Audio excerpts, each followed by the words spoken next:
There will be occasionally material from the web, or which is scanned or retyped or something, which is either posted on the Angel site or a link to a web page is on the Angel site. I would like you to print those out and bring them to class. And before you bring them to class, of course, read them. And these you can mark up.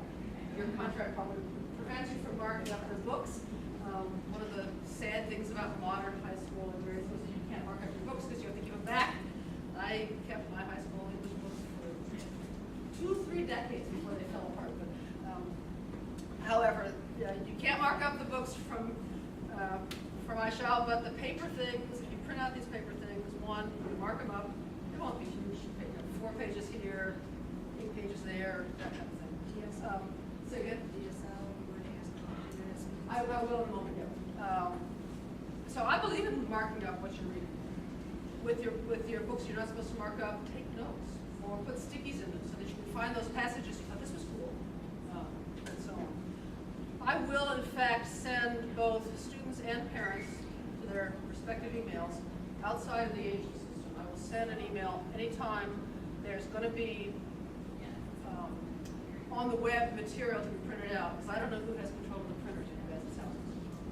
Sometimes everyone, sometimes it's under a little more lock and key. So I will send that on the Wednesday after class, and I will say in class, here's next Wednesday's stuff, and it happens to have some on the web stuff. Then I will send an email to both parents and students saying, just a reminder, this is the web-related material for next week. So we've figured out 3 or 4 weeks in the fall, have something like that. So it's by no means every week. Don't worry if you don't hear from them. Then there will be occasional handouts of things, worksheets. Take this home and bring it back, so that has to be brought. And of course, writing assignments. Those are due too. So these are the things you have to bring to class, students, and just kind of mentally check off. Okay, let me show you some other things on the content side. So I don't need to go through the detail. This is the actual handout of the syllabus that shows what for about 4 weeks we're going to be doing. So assignment 1, summarize, or week 1, assignment summarized here. You'll notice I did say start in January. But the assignment is the stuff over there. Then we move to fairy tale and some poetry. And a little performance in class. I won't ask everybody to read aloud, but I will ask some people to volunteer. And we might have 2 people do the same poem. One person might want to do it one way, so we'll have that. Then week 3, Jane Eyre. And then we'll start to get into some critical writing, and I'll say more in class about that. And finally, the 4th week, we'll have a kind of, after a big hill, there's a valley. The requiem scene is maybe 2 pages long.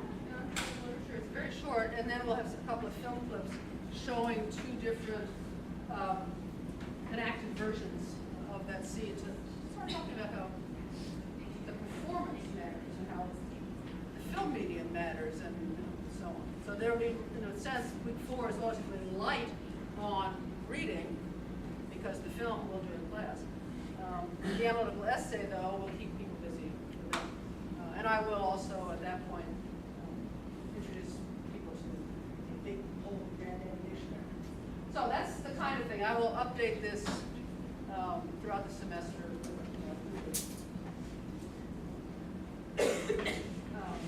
Besides this kind of summary of assignments, you can either go up here or go back to the previous directory and use this backup. Then you can twice there'll be this folder full of each week assignments in more detail. We handed this out this morning in the prep session. So each week there'll be this kind of list of assignments. You students have seen this already. So that will flesh out what's in the summary.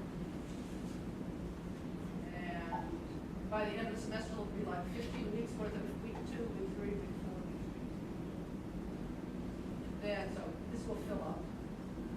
And finally, for each unit, I will have a folder of supporting materials. And I'll probably add some more things to this, but about this morning, it's related to the first reading, is something about the rather challenging vocabulary in the birthmark. Hawthorne, writing in the 19th century, is pushing 21st century vocabulary knowledge. So I've, on this handout, you guys got this morning, there are some of the less common words. I don't think nostrum is just your ordinary, everyday, CNN journalism words. So anyway, lots of our books, we won't need to do this, but I do like to call attention to words that push one's knowledge of language and say, hey, look at these are kind of interesting. So this is just a suggestion. Some of these people know, and others, I hope you will. So that kind of thing will, supporting materials will be added. This, Julia Alvarez and La Chenetola stories, fairy tale, are examples of web material or poster-oriented material. So when we get to that, so it'll be Wednesday, next week I will send out a thing saying, remember that there's material on the web to print out. The other place where material on the web comes in Angel is under resources. And this has several kinds of resources. There's that dictionary again. Here's, for someone who wants to Google something, you can obviously do it up on the top page. Wikipedia and Wikipedia's dictionary and so on is down here as well. But those are all from MSU, provided us with. These are ones I put up. There's the Cinderella stories, for instance. So those will have to do with the actual class readings. But then there's also, I'll probably keep adding these things about poetry, things about language, dictionary, OED dictionary. There is a website that goes with understanding literature. There are references in the book to www, written in the margin or in the text every so often, and it's to this website. It's a huge, long URL, so rather than have people try to remember it, it's easy to link. So, for example, fiction. Lots of stuff about kids to read, so I think character.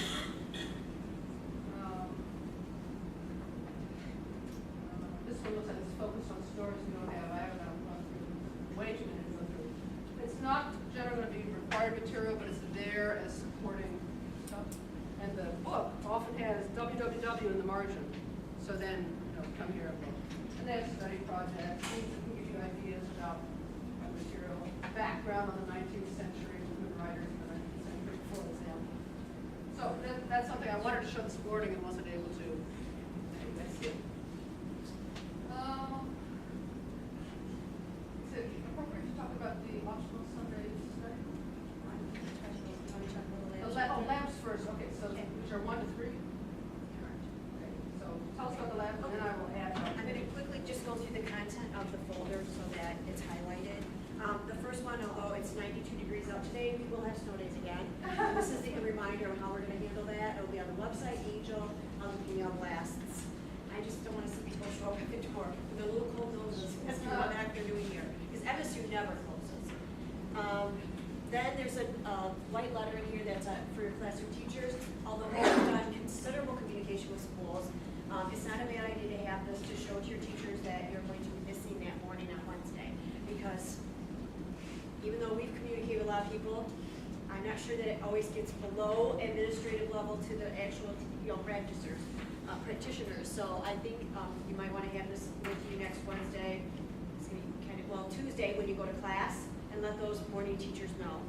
And then this is for the refrigerators. We made it cute. It's a schedule of all the things. Remember, we're running on the MSU schedule, which is different from the high school or elementary, middle school schedules. We'll end like the second week in December, and then we'll have class again until 11th of January, and then we end with our final the first week of May. And I believe we have some review sessions for a couple weeks following that, but we will end a week or two before the school year ends. So you'll want to hang on to this. And it has the conference schedule, times and locations in here. And although you'll be scheduled, I don't know about you, but I always use that post-it right before I need it. And so you'll have everything here. And then this salmon color has where the classrooms are. We gave the kids a postcard to take when they're sweating their pants. We invite you to order their soul well, we showed you where to go today, but they may forget. In this box in the middle, it gives the information on the labs on Sunday that are from 1 to 3 at Berkey Hall. We walked the kids over and showed them where Berkey was today, so they know where that's at. It's actually the building along Grand River that's next to where they're putting the art museum in.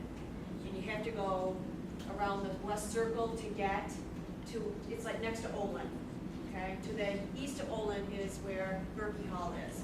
It's the last building before the big hole in the ground for the museum. You can't miss the hole in the ground, so I'm thinking you'll see it. It's on the north side of the road. And it also has contact information, telephone numbers and emails for both professors, as well as contact information for me. And then we also have our website on here as well. And you've got the Angel site information on your orientation page. Okay, so besides the labs on Sundays, every Sunday, 1 to 3, in a computer room, and people can come and work with data, they can work with each other, sometimes it's group projects, sometimes they do, you may just want to visit with each other, and so on, build community. Sometimes working on an MSU computer is a little faster for getting to stuff than doing it from home. And Kathy reminded me earlier, I wanted to check with all of you parents, do any of you have dial-up instead of broadband access to the internet? Lucky you. I have dial-up. In Williamston Township, where's Olivia? Olivia, you're on Green Road. You probably have broadband, high speed, right? Down Shoesmith, you're still on dial-up. But anyway, because we're in a rural community, not pretty. So anyways, I know the sufferings with dial-up. I do use it, and I use it to get to Angel, but it's like, I have something else to be writing on while it's working. So you all have broadband. That's good because that means I can make plans. When I come to campus, I can make plans that you can download stuff fairly easily, or if there's some kind of video that I want to tell people about, or look at this YouTube thing, then I won't feel like I'm leaving somebody else. I watch YouTube on campus, not and actually there is a YouTube thing which Kathy and I were talking about this.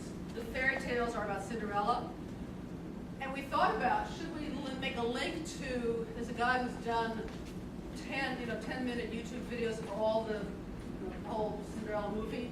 We decided that Disney is such a stickler about copyright. We just tell you orally when it comes time for that. I might show one of them in class. Just say, if you've seen this as a child, then that's great. If you haven't and you want to watch it at home, you can get all 74 minutes on YouTube. But I'm not responsible for posting it on an MSU site. So Disney, they have sued children for putting Mickey Mouse on a lunchbox. Yes, they have. This is just ridiculous. Well, they're so pathetically poor that Oh, Disney, that's right. Disney is so good with that. Exactly. So anyway, good. We're all on broadband except for Williamston Township, and I'm okay on this. I wanted to tell you about something else on Sundays. Not every Sunday, and I guess probably Thanksgiving weekend the lab won't run on Sunday either. So every now and then the lab won't be open at all on Sunday. It'll be because of a holiday. It won't be open this Sunday. correct. But on more or less alternate Sundays, but more precisely 2 Sundays a month, I will do optional Sunday workshops for the first hour of the lab session. So yeah, I will be in the lab, and people want to be in the lab, do stuff there, it's fine.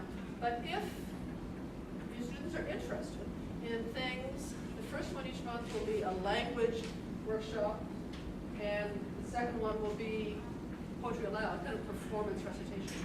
And I've described them on here. I'd be delighted if people want to just learn how to dig into dictionaries or etymologies or weird runes, whatever it might be.